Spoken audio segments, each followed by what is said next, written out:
Hello students, आज हम solid state का एक छोटा सा टॉपिक है हमारा anti fluorite and zinc blendes. इन दोनों स्ट्रक्चर्स के बारे में पढ़ेंगे। जिंक ब्लेंड जो कि डायमंड भी बोल सकते हैं क्योंकि डायमंड का सिमिलर स्ट्रक्चर होता है जिंक ब्लेंड के। ओके, तो चलो स्टार्ट करते हैं। पहला anti fluoride. Okay, anti fluoride first, anti fluoride. Anti fluoride और फ्लोराइड मैंने लास्ट वीडियो में भी कराया था, वहाँ पे थोड़ा सा मतलब गलत लिख दिया था, वैसे सही एक्सप्लेन करा था, वो लिखते टाइम थोड़ी सी गलती हो गई थी, इसलिए मैं एंटी फ्लोराइड यहाँ पे दोबारा आपको बता देता हूँ। तो एंटी फ्लोराइड Na2O, Na2O। यहाँ पे जो एनायन है O2 नेगेटिव, वो FCC फॉर्म करता है। FCC इंपॉर्टेंट है, वहाँ पे भी बता दिया था। और जो Na पॉजिटिव है ये ऑल टेट्राहेड्रल वॉइड्स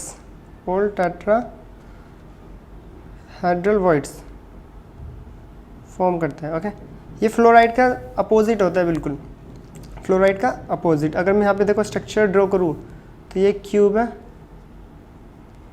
ये क्यूब है।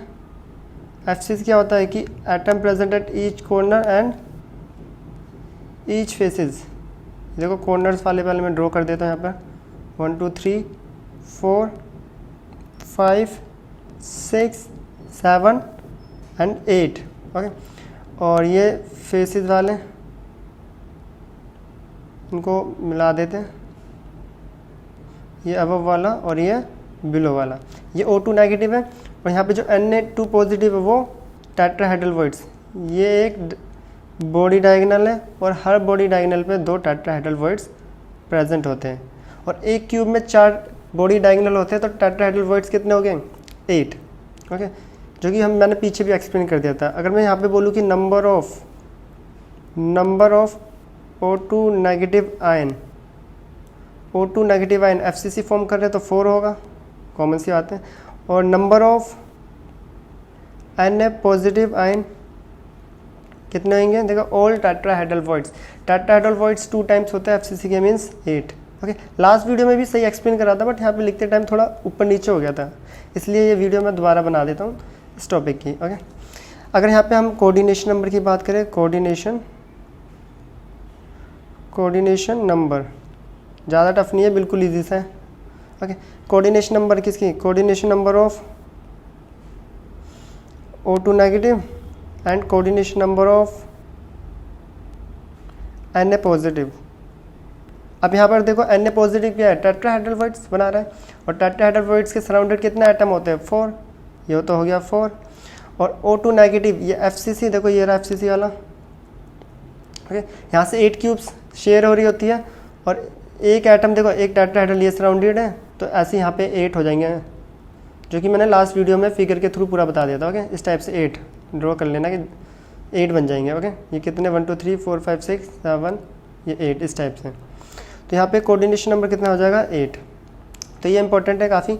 और यहाँ पे अगर हम इसकी रेडियस का रिलेशन की बात करें, तो यहाँ पर देखो जो ये डिस्टेंस होता है, ये जो मैं ग्रीन से कर रहा हूँ, ये डिस्टेंस, ये क्या है? कॉर्नर वाला तो O2 नेगेटिव है, और ये जो ये वाला है, ये जो ग्रीन वाला है, ये Na पॉजिटिव है, टेट्राहेड्रल वॉइड्स। ये दोनों का बीच का डिस्टेंस कितना होता है? √3/4। तो यहाँ पे हम सॉल्व करते हैं रिलेशन बिटवीन रेडियस। ये बहुत बार करा रखा है, डायरेक्ट भी पता होना चाहिए आपको। Relation between radius. ओके, तो √3/4 इजिकल टू क्या हो जाएगा? Radius of cation Na positive है, और radius of anion O2 negative. देख लो, इस डिस्टेंस को क्या बोलते हैं हम? √3/4। ये वैल्यू आती है, हमें पता है। तो इसका रिलेशन क्या हो गया? Relation between radius √3/4 equal to radius of cation plus radius of anion. ये बस इतना ही है। आगे इसकी पैकिंग फ्रैक्शन भी सेम है फ्लोराइड की तरह। ओके, तो नेक्स्ट अब हम करेंगे डायमंड। इंपॉर्टेंट है डायमंड और जिंक ब्लेंड वाला। ओके, स्टार्ट करते हैं अगला। नेक्स्ट आता है हमारे पास जिंक ब्लेंड। इंपॉर्टेंट है काफ़ी, जिंक ब्लेंड, ZNS जिसे बोलते हैं। ओके, इनके जो क्वेश्चंस होते हैं ये ZNS के, anti fluoride, fluoride, directly questions होते हैं एग्जाम्स में। ओके, आपको थोड़ा बहुत पता होना चाहिए। चलो हम यहाँ पे स्टार्ट करते हैं। ZNS इंपॉर्टेंट है। ZNS में जो Zn2 पॉजिटिव होता है, इंपॉर्टेंट है बहुत ज़्यादा, वो बनाता है 50% of tetrahedral voids. 50% of tetrahedral voids important है, जिसको आपने पढ़ा भी होगा या कई बुकों में लिखा होता है alternative tetrahedral voids. Alternative tetrahedral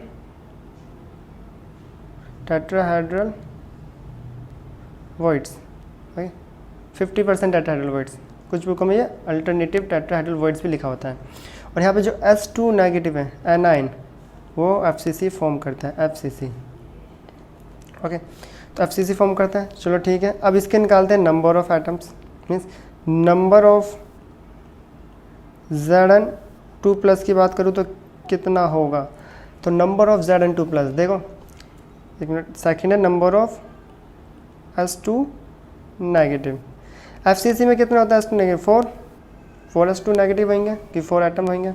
ठीक है, अब यहाँ पे आता है नंबर ऑफ Zn2 पॉजिटिव। अब देख लो, जो टेट्राहेड्रल होते हैं वो 2 टाइम्स होते हैं FCC के, CCP के, और यहाँ पे बोला 50%, तो कितने हो गए, वो कॉमन से आते हैं 4 ही हो गए। देखो 2 टाइम्स होते हैं, वैसे टोटल 8 होते हैं, उसमें से 50% मीन्स 4, इसलिए ZnS को आप या हम 4:4 टाइप स्ट्रक्चर भी बोल सकते हैं। 4:4 टाइप स्ट्रक्चर आता है, एक नंबर में आ सकता है। Okay, ZnS 4:4 type structure important है, और दोनों का ही कोऑर्डिनेशन नंबर 4 होता है। दोनों का ही कोऑर्डिनेशन नंबर 4 होता है। अब देखो ये जिंक ब्लेंड हम पढ़ क्यों रहे हैं, क्योंकि काफ़ी इंपॉर्टेंट है। यहाँ पे आपने डायमंड, यहाँ पे नोट करके लिख देता हूँ, जो डायमंड होता है एग्ज़ाम में पूछा जाता है, तो डायमंड हैज़ सिमिलर स्ट्रक्चर। जो डायमंड का स्ट्रक्चर होता है वो सिमिलर होता है ZnS से, हैज़ सिमिलर स्ट्रक्चर। सिमिलर का मतलब क्या है, देखो डायमंड में तो सारे एटम कार्बन ही होते हैं, यहाँ पे तो 2 डिफरेंट एटम थे, कैटाइन पे Zn2 पॉजिटिव था और एनाइन पे S2 नेगेटिव। पर डायमंड में सारे एटम ही क्या होते हैं, कार्बन, मीन्स वहाँ पे कार्बन फॉर्म करता है FCC, और कार्बन ही फॉर्म करता है 50% of tetrahedral voids. Okay, carbon ही 50% टेट्राहेड्रल वॉइड्स करता है, जिसको अल्टरनेटिव टेट्राहेड्रल वॉइड्स भी बोलते हैं। Alternative tetrahedral voids. It means in a units number of carbon atoms, अगर मैं नंबर ऑफ कार्बन एटम्स की बात करूं, it means number of carbon atom in 1 unit cell. तो एक यूनिट सेल में कितने नंबर ऑफ कार्बन एटम्स होंगे। ओके, देखो 4 तो FCC से आएंगे, 4 है ये। ओके, 4, 4 तो FCC से आएंगे, इसे सही से लिख देते हैं। 4 तो किससे आएंगे, FCC से, और 4 50% टेट्राहेड्रल वॉइड्स हैं। तो number of carbon atom 1 unit cell में कितने हो गए, 8। इंपॉर्टेंट है, पूछ सकते हैं। इसका मतलब देखो क्या होता है कि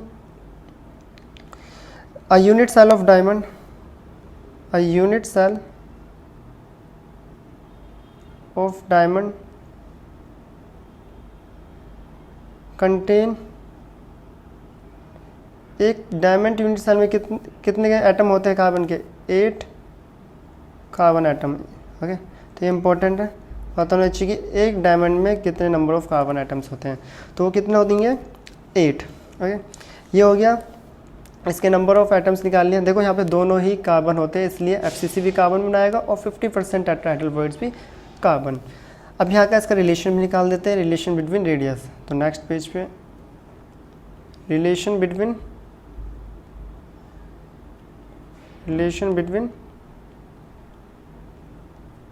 रेडियस।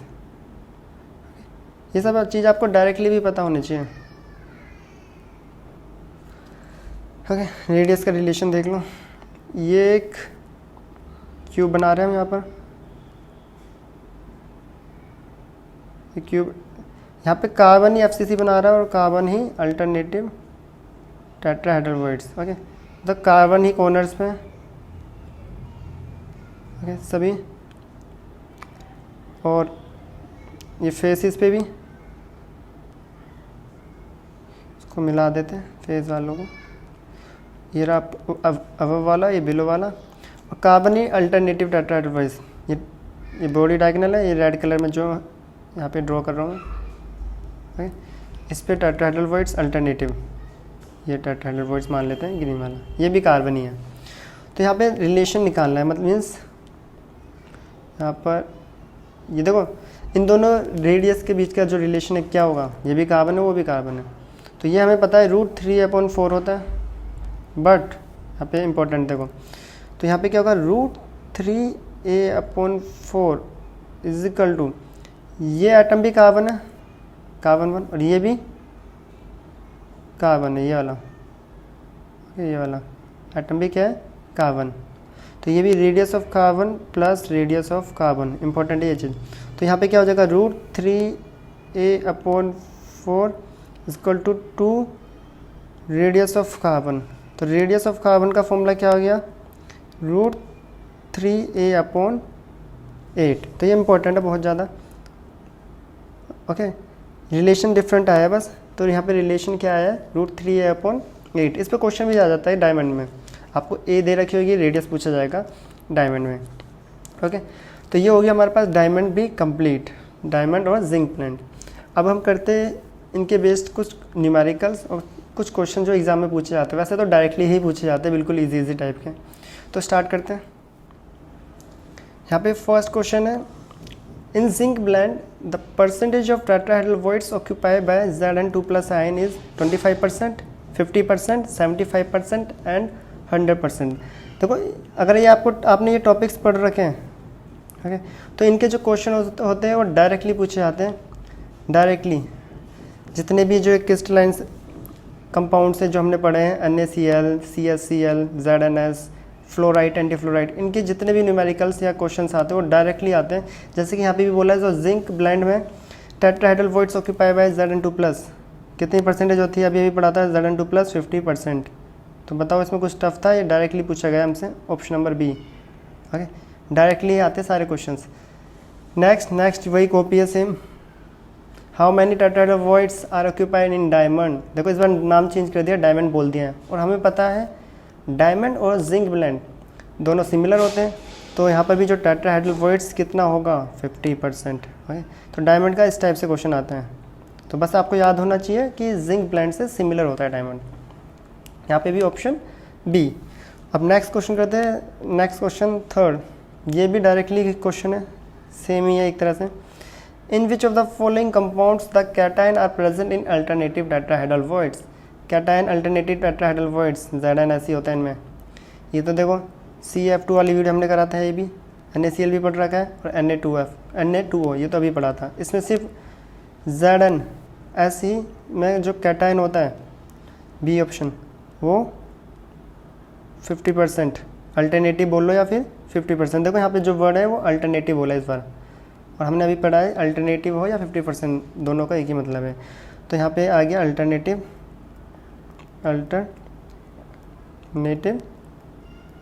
Tetrahedral voids okay. तो ऑप्शन हमारे पास बी है यहाँ पर भी। नेक्स्ट क्वेश्चन देखो, नेक्स्ट पढ़ते क्वेश्चन बोला है, zinc sulphide exist in 2 different forms, zinc blende and wurtzite okay. इसमें थोड़ा सा डिफरेंट है, चलो देख लेते हैं। जिंक ब्लेंड है पहला, कोई नहीं इसको भी कर लेते हैं यहाँ पर, एंड वुडजाइड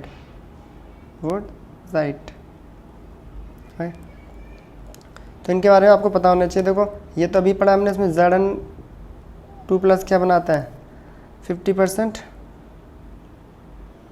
टेट्राहेड्रल वॉइड्स ओके, और S2 नेगेटिव यहाँ पे बनाता है क्या, FCC। Same as it is इसमें भी Zn2 पॉजिटिव जो है वो 50% ऑफ टेट्राहेड्रल वॉइड्स, बट यहाँ पे जो S2 नेगेटिव है वुर्जाइट में, ओके, वो HCP फॉर्म करता है। ये इंपॉर्टेंट है, पता होना चाहिए, यहाँ पे पूछ लिया है। ओके, तो बोला है choose the correct option among the following. Zinc blende has a BCC structure and wurtzite in FCC, ये गलत है। बी ऑप्शन है zinc blende has a FCC structure and wurtzite is HCP, correct option है B. चलो C और D भी पढ़ लेते हैं। सी में बोला zinc blende as well as wurtzite HCP, ये इनकरेक्ट क्योंकि जिंक ब्लेंड FCC बनाता है। And last zinc blende as well as wurtzite as CCP, ये भी इनकरेक्ट है, वुर्जाइट HCP फॉर्म करता है। तो ऑप्शन बी इज, तो बी है हमारे पास, वो करेक्ट है। ओके, तो ये कुछ क्वेश्चन थे इस टाइप के, वो क्वेश्चन होंगे, ट्राई कर लेना, डायरेक्टली हो जाएंगे। तो ये वीडियो हमारी कंप्लीट होती है। तो अब हम मिलते हैं आपको न्यू वीडियो और न्यू टॉपिक के साथ। तब तक के लिए बाय।